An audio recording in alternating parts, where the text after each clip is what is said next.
Hey guys, it's Austin Mapfire Gamer here with another Detroit Tigers video. In light of the upcoming top 20 Tigers prospects that come out tomorrow, I made my list of top 10 Detroit Tigers prospects according to me. Just my opinion, but I think these guys deserve some attention. So this will probably, I don't have too much time to edit, so it might just be a listen only video, but we'll see. But here we go. Number 10, Jordan John. He's a sixth-round pick from the 2012 draft out of University of Oklahoma. He's a left-handed starter, bats right-handed, and he doesn't strike out a whole lot. He does walk a bit, some command issues, but he will get the job done.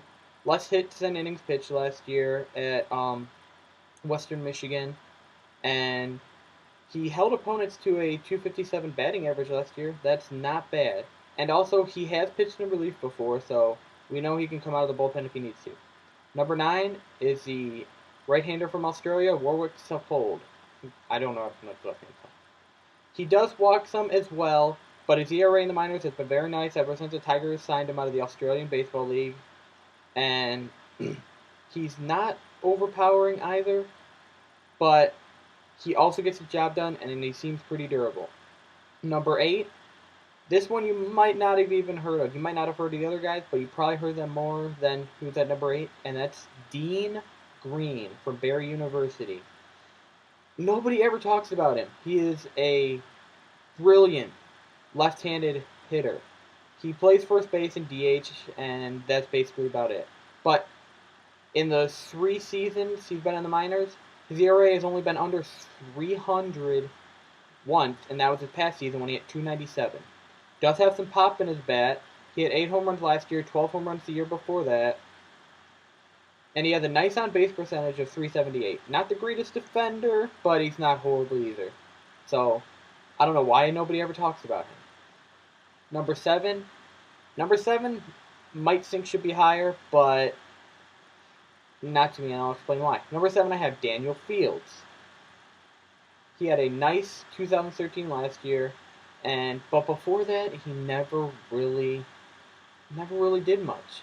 He had one good year. I expect other years are going to come of nice batting average and showing the power and speed that he displayed last year, and the nice defense that he showed in spring training. But with this as being last year being his first year since being drafted in 2009, that actually showed he can hit professionally. That's why he's higher on the list, but because of last year, he is in the top 10. Number 6, I would put higher also, except of last year, and that's the lefty Tyler Collins. Left-handed outfielder, nice defense, nice arm, has not fringy speed, but a very nice base runner. He has shown the ability to hit for batting average, and last year it dipped. But on the other hand, 21 home runs.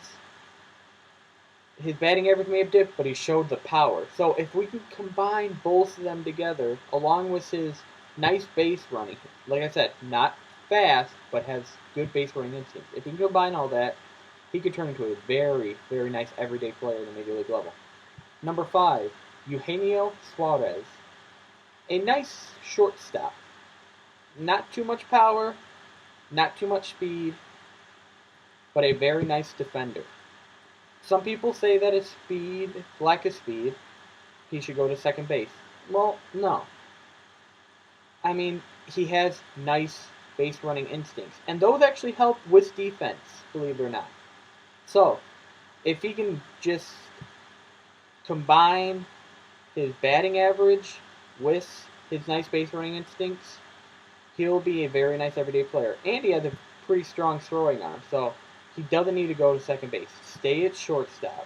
And basically, he'll be our starting shortstop for a little while. Well, he'll probably be a backup for a bit because we do have Jose Iglesias, so they're going to have to do something about that there.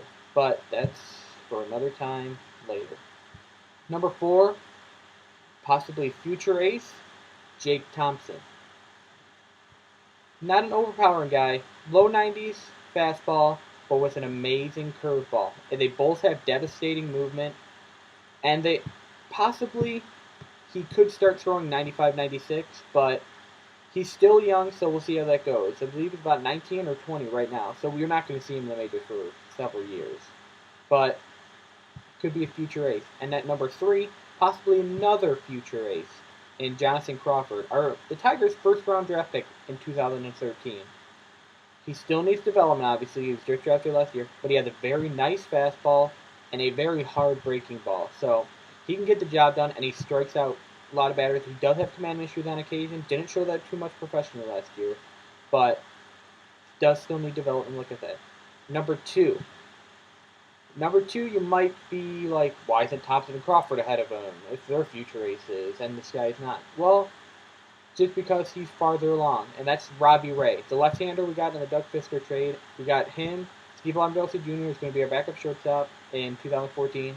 And we also got Ian Kroll, hard-throwing lefty, who will be probably one of our setup men. Unless Phil Coke takes that, then he'll be a middle reliever. He strikes out quite a bit of batters.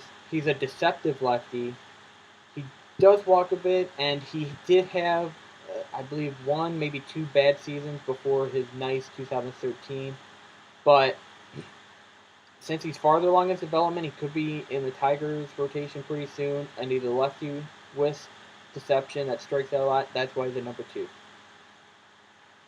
Number 1, and meant to clarify this earlier, but I'm not going to add Nick Castellanos to this list just because he will be our starting third baseman, so he's not going to be a prospect for much longer, or else he would be number 1. But my number 1 pick without Nick Castellanos is the second baseman, and since I say that, you might know who I'm talking about, Devon Travis. I mean, wow. 2012 he was drafted, had in about, I believe, 38 games or so. Very nice showing. So in 2013 spring training, he wasn't a non-roster invitee. They bring players over from minor league camp, so they did that. He went 3 for 3 with a home run.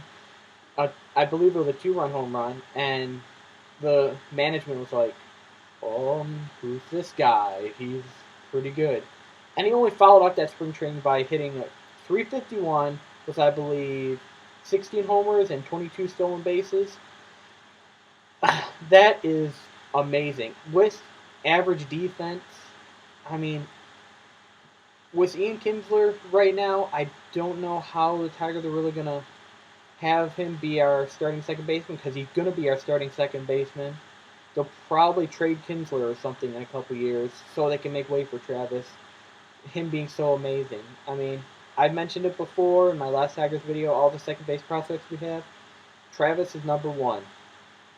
I mean, power, speed, batting average, defense. And I think he has a pretty average arm himself. He has the potential to be a 5-tool player while being short for a MLB player. He's only 5'9", and a lot of people discredit that. They'd be like, "Oh my God, he's 5'9", he's gonna suck." Well, look at 5'5" Jose Altuve, former All-Star. So that's why I think Travis deserves to be the number 1 prospect without Castellanos on the list. So I hope you agree with my list. If you don't, you can put who you think should be in there in the comments below. And this is just my opinion. And I did have to do some studying for this, but I also knew about a few players who I was going to put down. And I know some of those players are obscure, but if you don't agree with my list, just put who you think down at the bottom. And I thank you for watching. Hope you liked it. If you want to, subscribe. I'm hoping to get a lot more subscribers and friends out of that. So, thanks for watching. Go Tigers. Have a good day. Bye, guys. Later. Freedom Weapon.